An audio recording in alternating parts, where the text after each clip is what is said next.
अदिति, ये दारोमदार है किसके कंधे पर? क्योंकि बीजेपी की तरफ से हमेशा जब ओबीसी का मुद्दा भुनाया गया, अब ऐसे में मराठा आरक्षण का मुद्दा जब भुनाया गया और सरकार बीजेपी की रही है, महाराष्ट्र में मिली जुली सरकार रही है शिंदे के साथ मिलकर के, तो ये मुद्दा किसी तरीके से सॉल्वेंट स्थिति में गया नहीं, तो फिर ये दारोमदार किसके कंधे पर होगा? जाहिर तौर पे देखिए, यहाँ की जो जनता है, चाहे मराठा वोटर्स हों, चाहे ओबीसी की बात कर लें, सभी ने महायुति की सरकार भी देख ली और इसी 5 साल में, और सभी ने महाविकास अघाड़ी की भी सरकार उस तरीके से देख ली है। अब ऐसे में कन्विंसिंग पावर किस पॉलिटिकल पार्टी की ज्यादा है, वो महत्वपूर्ण है। मराठास को कौन ये कन्विंस कर सकता है कि आपको, देखिए सही मायने में आरक्षण का मुद्दा कभी भी विधानसभा का मुद्दा हो नहीं सकता। आरक्षण की कैपिंग बढ़ाने के लिए आपको संविधान में बदलाव करना होगा, यानी कि आपको केंद्र सरकार यानी कि पार्लियामेंट, संसद के अंदर आपको बदलाव करना होगा। हम अक्सर आरक्षण के मुद्दों को ले जाते हैं, जैसे कि आदिवासियों को, झारखंड में भी बड़ा मुद्दा आरक्षण को लेकर आया है। राहुल गांधी ने कहा है कि आरक्षण कैपिंग में हटा दूंगा 50%। इस तरह के बयान देखे हैं जो वोट के लिए मांगने के लिए एक बहुत बड़ा एक दमदार पॉइंट होता है, और उससे कई बार पहले तो इम्पैक्ट होता था, लेकिन अब लोगों को भी पता है। जैसे जम्मू कश्मीर में 370 या फिर स्टेटहुड की वापसी केवल केंद्र सरकार संसद में, संविधान में बदलाव करके ही कर सकती है, आप विधानसभा में कितना ही चिल्ला लें। ठीक वैसे ही आप महाराष्ट्र, झारखंड में आरक्षण की कितनी ही बात कर लें, वो टेक्निकली होगा संसद में आकर ही। तो ये मुद्दे समझ में आते हैं, लेकिन ये जब चुनाव होता है तो कन्विंसिंग पावर बहुत महत्वपूर्ण होती है कि हम आपको क्या दे सकते हैं, कौन सी पॉलिटिकल पार्टी का पॉलिटिकल विल इतना स्ट्रांग है कि वो आपको वो दे सकता है। लेकिन आप देखिए, भारतीय जनता पार्टी को आप बहुत बारीकी से समझिए कि नया कैसे ऐड किया जाए।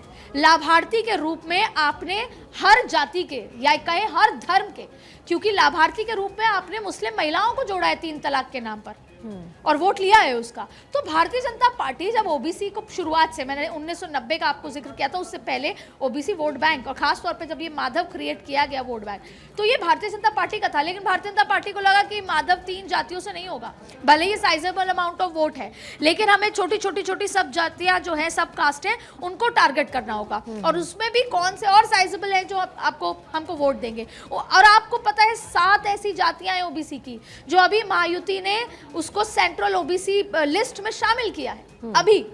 तो इस फैसले से भी जाहिर तौर पे इंपैक्ट पड़ेगा। ये कन्विंस होते हैं ओबीसी कि हमको अभी शामिल कर लिया लिस्ट में, तो जाहिर तौर पे हमें लाभार्थी के लिहाज से या ओबीसी आरक्षण के लिहाज से अब हमें भी, जिन लोगों को उनकी आरक्षण तक उन तक पहुंच ही नहीं रहा था, अब वो भी उस लिस्ट में शामिल है, सेंट्रल ओबीसी लिस्ट में, तो जाहिर तौर पे आरक्षण की सेवाएं उनको भी मिलेंगी। तो इससे बाकी ओबीसी जातियों में भी एक होप पैदा होती है कि होगा। और 52% वोट अगर कंसोलिडेट हो जाता है तो ये अपने आप में किसी भी पॉलिटिकल पार्टी के लिए संजीवनी से कई ज्यादा है जी। और वैसे ही मराठा, देखिए अब मराठा सेंटिमेंट में आप देखिए, पहले क्या होता था, शिवसेना थी, बीजेपी थी। मराठा सेंटिमेंट की बात कर लें, सबसे ज्यादा शिवसेना, फिर भारतीय जनता पार्टी, हिंदुत्व सेंटिमेंट। तो ऐसे में अब वो पॉलिटिकल पार्टीज टूट गई हैं बहुत सारी, तो अब ये मराठा वोट बैंक कैसे कंसोलिडेट होगा, खास तौर पर कौन सा इलाका है, मराठावाड़ा और पश्चिम महाराष्ट्र, और बहुत बड़ी संख्या में यहाँ पर सीट्स है, 70 और 42 की बात करें तो 116 दोनों। तो ऐसे में अब कन्विंसिंग पावर किस पॉलिटिकल पार्टी की अच्छी है, इसके इतर जब ये मराठा आरक्षण का सेंटिमेंट नीचे जाता है तो सेंटिमेंट बढ़ता है मुफ्त स्कीम्स का, जो दोनों पॉलिटिकल पार्टी ने दिया है। लेकिन कौन धरातल पे उतार पाएगा, उसमें कई बार कांग्रेस या कांग्रेस वाली अलायंस पीछे इसलिए हो जाती है क्योंकि कर्नाटक में, दूसरे राज्यों में, वो हिमाचल में नहीं उतार पाई।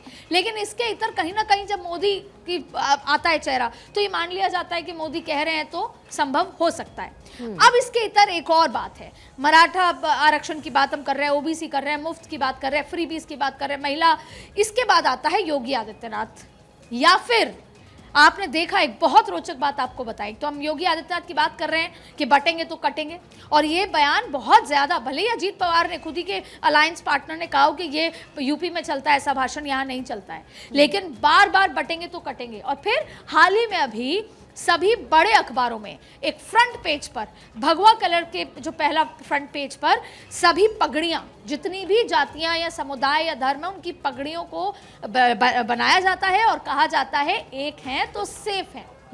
तो आप देखिए एक बड़ा मैसेज, और इसमें ओबीसी को भी लामबंद करने की कोशिश है कि एक है तो सेफ है। तो तो ये अलग अलग मोर्चों पे भारतीय जनता पार्टी यहाँ पर काम कर रही है। वैसे आपको याद होगा भारतीय जनता पार्टी जब 5 अप्रैल 6 अप्रैल का जिक्र करते हैं 1980 का, तब बणी और ब्राह्मण की पार्टी कही जाती थी, लेकिन अपने वोट बैंक को बढ़ाने के लिए लाभार्थी वोट बैंक या फिर ओबीसी, एससी, एसटी सभी को साथ लिया। और यहाँ तक कि हाल ही के दिनों में पिछले चुनाव में जब मुख्यमंत्री बनाए गए तो सोशल इंजीनियरिंग का जबरदस्त गुलदस्ता हुआ। 2 डिप्टी सीएम भी, चाहे उत्तर प्रदेश, राजस्थान, मध्य प्रदेश, छत्तीसगढ़, सबकी बात कर ले तो भारतीय जनता पार्टी अपना वही गुर महाराष्ट्र में दिखाना चाहती है। और उससे सोशल इंजीनियरिंग के नाम पर टिकट वितरण हो या फिर सोशल इंजीनियरिंग के नाम पे ग्राउंड पर काम, जैसा मैंने आपको कहा कि सब जाति को डिवाइड करके वहां पर अंदर एक अपना कैंपेन चल रहा है जो उस रात तक चलेगा, 20 तारीख से एक दिन पहले तक, घर घर जाकर कि हम ओबीसीज के लिए ये करने वाले हैं, जिससे 52% वोट बैंक कैसे एक मुश्त लामबंद हो जाए। तो अपने आप में बहुत ज़बरदस्त रणनीति है। लेकिन भले ही ये आरक्षण का मुद्दा कभी अपनी पीक पकड़ता है, कभी नीचे आ जाता है, लेकिन ये मुद्दा जब वोट करने जाएंगे लोग तो मराठा वोटर्स और ओबीसी वोटर्स के मन में ज़बरदस्त होगा और उनको ये पता होगा कि हम वोट किसको कर रहे हैं जो हमें आरक्षण हमारा इंटैक्ट रख सकता है या बढ़ा सकता है या हमें कुछ दिला सकता है विकास और डेवलपमेंट के नाम पर। अदिति, एक आखिरी सवाल है आपसे, बड़ा संक्षिप्त में उत्तर दीजिएगा। अब ऐसे में जब आपने विश्लेषण किया है और दोनों ही पार्टीज की बात की, आपने महाविकास आघाड़ी की, महायुति की बात की है, अब तक जो सिनेरियो हुआ है और ग्राउंड से जो भी रिपोर्ट्स आप तक पहुंचे उसके मुताबिक किसका पलड़ा इस समय भारी नजर आ रहा है? देखिए, जाहिर तौर पे ये जो वोटर है ये अब बहुत ज़्यादा स्मार्ट हैं, मौन है। महाराष्ट्र के वोटर भी अब मौन हैं और बहुत उत्साह भी है वोटर्स के अंदर। आपने झारखंड में देखा जब पहला फेज़ का चुनाव हुआ तो पिछले चुनाव से अब मेकअप 6% से ज़्यादा वोटिंग परसेंटेज का उछाल आया और ये अपने आप में वो उत्साह दिखाता है। अब ये किसके पाले में जाएगा ये वक्त बताएगा। अब महाराष्ट्र का जिक्र करें तो महाराष्ट्र में भी कई बार जो अर्बन इलाका है वहाँ पर वोटिंग परसेंटेज हमेशा कम जाता है, उसके लिए तमाम तरीके की तैयारी है।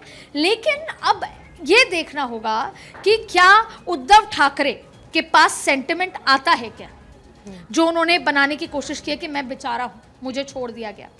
या ये देखना होगा कि क्या शरद पवार ने जो ये कहा कि मैं अब आखिरी पारी है मेरी, मैं तो अब चुनाव नहीं लड़ूंगा, अब दूसरे लोग लड़ेंगे, तो क्या वो आखिरी बार जनता उनके साथ खड़ी होती है क्या? ऐसे कई सवाल हैं कि क्या अजीत पवार के पास घड़ी का निशान परमानेंटली आता है क्या सवाल। तो इन सारे में देखना होगा कि ये किस तरीके से होता है, क्योंकि अगर यहाँ पे 2 पॉलिटिकल पार्टी अक्सर जैसे कांग्रेस बीजेपी होती है तो कई बार बताना सही भी होता है और आसान भी होता है। और यहाँ पर और मैं समझ रही हूँ कि ये सवाल बहुत ही ज्यादा टफ है क्योंकि इस बार महाराष्ट्र की जनता जो है उसके दिल में कुछ और ही है और जो पॉलिटिकल पार्टीज है उसके सेंटिमेंट्स कुछ और है।